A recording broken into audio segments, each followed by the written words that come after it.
நிதானம். ஒரு அழகான சிறுமி தன் கைகளில் 2 ஆப்பிள்களை வைத்திருந்தாள். அப்போது அங்கு வந்த அவளின் தாய், நீ 2 ஆப்பிள்கள் வைத்திருக்கிறாய், அவற்றில் ஒன்றை எனக்கு கொடு என்று கேட்டாள்.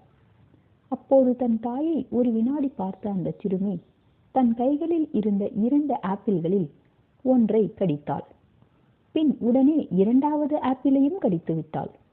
அதை கண்ட தாயின் முகத்தில் இருந்த சிரிப்பு உறைந்து போனது.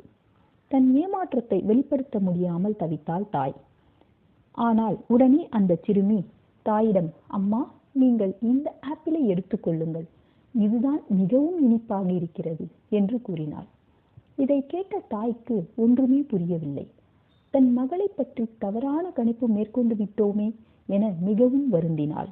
ஆம் நண்பர்களே, நீங்கள் யாராக வேண்டுமானாலும் இருக்கலாம்.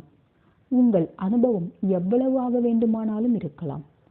நீங்கள் எவ்வளவு அறிவு படைத்தவர்களாக வேண்டுமானாலும் இருக்கலாம். ஆனால் ஒருவரை பற்றி கணிப்பதை சற்று தள்ளி போட்டு கணிக்கவும். நன்றி.